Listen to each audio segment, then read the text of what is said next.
नमस्कार दोस्तों, स्वागत है आपका UK education universe YouTube channel पे। दोस्तों, विगत 31 दिसंबर 2023 को आप लोगों का एक एग्ज़ाम हुआ था जिसको conduct UK triple S C के द्वारा किया गया था, जिसमें आपके सहायक समाज कल्याण अधिकारी, सहायक अल्पसंख्यक अधिकारी, अगर मुंसलिम रीडर, सहायक समीक्षा अधिकारी, फोरमैन संपत्ति अधिकारी या फिर क्षेत्रीय युवा कल्याण एवं प्रांतीय रक्षा दल अधिकारी के पदों पर आप लोगों की परीक्षा हुई थी। उस परीक्षा के उपरांत उसके 2 दिन बाद आप लोगों को आंसर की जारी कर दी गई थी और आज देखा जाए तो 16/5/2024 को यानी कि कल की तिथि को आप लोगों का जो रिज़ल्ट है उसको जारी कर दिया है। इस पर मेरिट किस अनुसार से रही है और मेरिट का जो आधार है वो किस आधार पर रखा गया है, क्या जनरल कैटेगरी के अलावा अरफन की पोस्ट और किसी कैटेगरी में नहीं थी, सबसे पहला मुद्दा। दूसरा, क्या पीएच की मेरिट इसमें नहीं दिखाई गई है, आप लोग ध्यान दीजिएगा। अगर बात करें तीसरे की, तो उन अभ्यर्थियों में जिनने प्रांतीय रक्षा दल अधिकारी का फिजिकल दिया था, क्या उनके फिजिकल के नंबर नहीं जुड़े।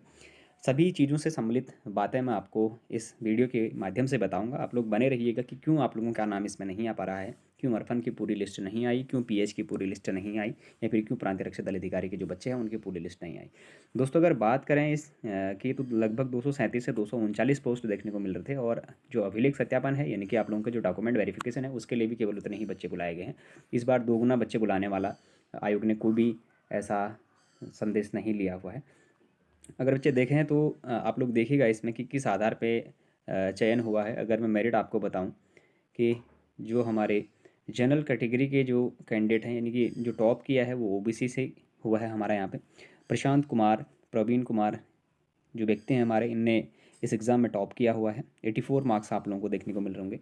दोस्तों, अगर मैं आपको मेरिट बताने पाऊँ तो मेरिट की अगर बात करें तो दोस्तों जनरल कैटेगरी की अगर मैं मेरिट की बात करूँ तो जनरल में मेल की मेरिट गई है दोस्तों 60। जनरल में जो मेल हैं दोस्तों उनकी गई है 76। ध्यान रखिएगा, जनरल में जो मेल हैं उनके 76 मार्क्स इस पर लास्ट मेरिट ही है, आप लोग ध्यान रखिएगा।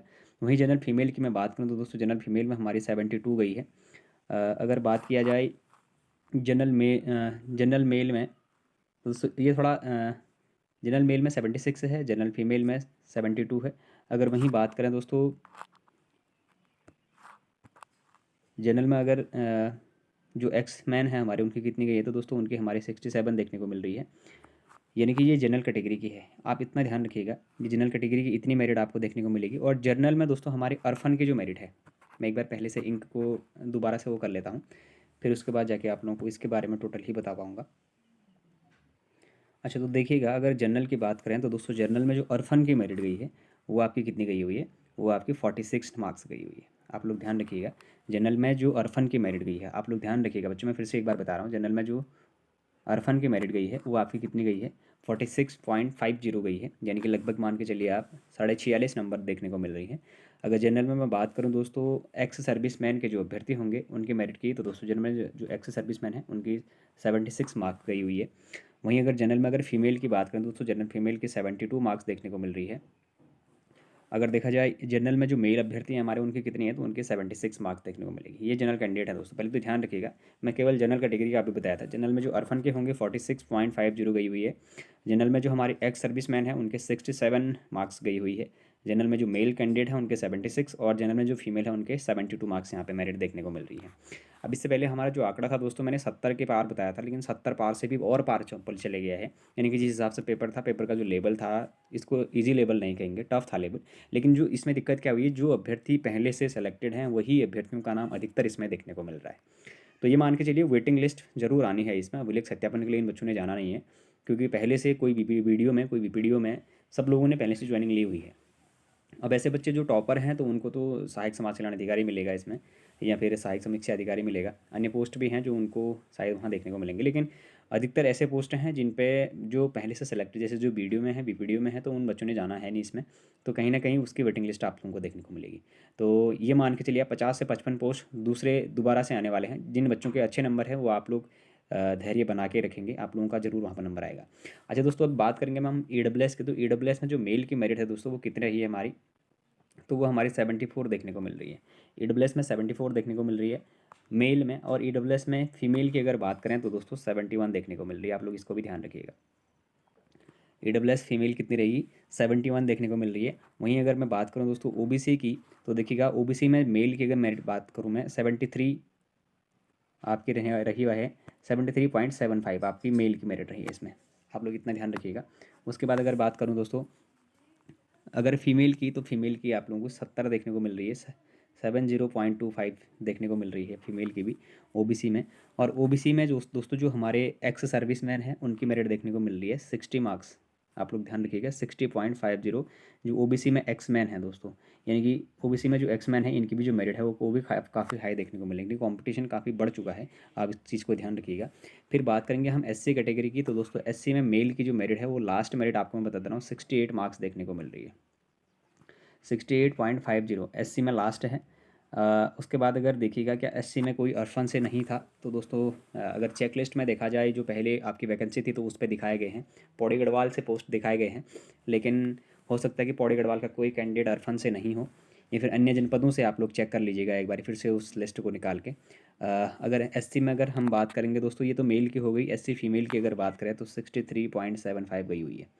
63.75 ये हमारी एससी की मेरिट है फीमेल की।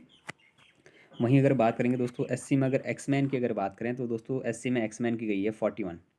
ध्यान रखिएगा 41 मार्क्स एससी में आपकी देखने को मिलेगी एक्समैन की। और एसटी की बात करें दोस्तों तो एसटी की जो मेरिट है, अगर मेल की मैं बात करूं तो दोस्तों मेल में आपकी गई है 67 नंबर तक यहाँ मेरिट लास्ट मेरिट देखने को मिल रही है। और एसटी फीमेल जो लास्ट मेरिट है वो आपकी 64.25 देखने को मिल रही है। 64.25 देखने को मिल रही है, ये आपकी लगभग मेरिट देखने को मिल रही है। अच्छा दोस्तों, अब बात करते हैं उन अभ्यर्थियों की जिनका अरफन में नहीं आया हुआ है। ध्यान रखिएगा, पहले पहले तो आप ये सुनिश्चित करिएगा कि जिस पोस्ट के लिए आपने आवेदन किया है क्या उस पोस्ट में अरफन भी कोई ऐसी चीज़ थी। क्या आप जिस जनपद से आपने अप्लाई किया था, जिस जनपद के लिए आपने अप्लाई किया था उस जनपद में अरफन की पोस्ट वहाँ पर थी, या फिर जिस जनपद से आपने अप्लाई किया था क्या पीएच की पोस्ट वहाँ पर अवेलेबल थी। यदि अगर आप लोगों ने भरा है और पोस्ट अवेलेबल है तो आप लोग आयोग को मेल करेंगे, या फिर आयोग एक आरटीआई आप मांग ले सकते हैं। अभी तो खैर नहीं लगेगा, लास्ट जो आपकी इसके बाद जो फाइनल आएगा तो उसके बाद फाइनल रिज़ल्ट के बाद आप उस पर लगा पाएंगे कि किस आधार पे रिज़ल्ट बनाया गया करके। लेकिन अभी तक मैं अगर आपको बताऊं तो जो अरफन अगर जिन बच्चों का अगर नहीं लगा है तो वो किस कारणवश नहीं लगा है मैं आपको बता चुका हूं। आपके डिस्ट्रिक्ट वाइज उसमें अरफन की सीटों को डिवाइड किया गया था, और डिस्ट्रिक्ट वाइज में शायद आपके जो जिस जिस डिस्ट्रिक्ट से आप बिलोंग करते हैं उस डिस्ट्रिक्ट में आपके अरफन की पोस्ट नहीं देखने को मिल रही है। पहली तो इस बात को ध्यान रखिएगा। और दूसरी चीज़ अगर ऑल ओवर वाली बात करें, जैसे कि हमारे अल्पसंख्यक कल्याण अधिकारी का था सहायक या फिर सहायक समीक्षा अधिकारी था, तो इन पोस्टों पे जितने भी हमारे जो पोस्ट निकले थे इन पर अरफन की कोई भी पोस्ट कैटेगरी वाइज नहीं देखने को मिले थे, केवल जनरल कैटेगरी में देखने को मिल रही थी। तो जनरल कैटेगरी के 3 से 4 पोस्ट उसमें देखने को मिले हुए हैं। पीएच की अगर बात करेंगे तो पीएच की पोस्ट देखने को मिली है, लेकिन पीएच का मेरिट अभी तक कहीं देखने को नहीं मिला है। तो पीएच वाले अभ्यर्थी जो हमारे हैं, आप लोग आयोग को मेल कर सकते हैं, जो रिज़ल्ट है उसको रिपीट करेगा आयोग, और पीएच की भी एक मेरिट बना के पीएच के जो अभ्यर्थी हैं उनको भी मौका दिया जाएगा। बाकी उसके बाद अगर बात करें दोस्तों जो प्रांतीय रक्षक दल अधिकारी वाले बच्चे थे, तो प्रांतीय रक्षक दल अधिकारी वाले बच्चों का इस पर कोई फिजिकल ऐड नहीं होना था, आप लोग पहले ही ध्यान रखिएगा। आप लोगों को केवल 45% मार्क्स होने फिजिकल में बहुत ज़रूरी थे, जो आप लोगों ने करा है। अगर बात करें एससी एसटी कैटेगरी के लिए 33% मार्क्स होने ज़रूरी थे, जिसके लिए आपको फिजिकल के लिए बुलाया गया था। वहीं जनरल ओबीसी और ईडब्ल्यूएस कैटेगरी के लिए 45 मार्क्स आपके एग्ज़ाम में होने ज़रूरी थे, जिसकी वजह से आपको फिजिकल के लिए बुलाया गया था। और फिर फिजिकल में आपको 45 यानी कि 45 नंबर आपको लाने थे, और 45 नंबर पर आपको क्वालिफाई माना गया था। तो क्वालिफाई के कोई नंबर नहीं जुड़ते हैं, जो मेन अभी रिजल्ट आप लोगों का आ चुका है वो इसी आधार पर आया है। यानी कि जो आप लोगों ने रिटर्न एग्ज़ाम दिया है उसी के आधार पर आप लोगों की मेरिट बनेगी, और जो जिसके अगर नंबर अच्छे हैं और प्रांतीय रक्षक दल अधिकारी का फिजिकल भी यदि उसके द्वारा अगर निकाला गया है तो कहीं ना कहीं उसका सिलेक्शन देखने को मिलेगा। तो दोस्तों, यदि अगर आप लोगों को ये वीडियो पसंद आई हुई हो, ये इन्फॉर्मेशन पसंद आई हुई हो, तो आप लोग चैनल को जरूर सब्सक्राइब करें, अपने दोस्तों के साथ चैनल को जरूर शेयर करें, बाकी लाइक करें, कमेंट करें, और बने रहिएगा UK education universe YouTube channel के साथ। धन्यवाद।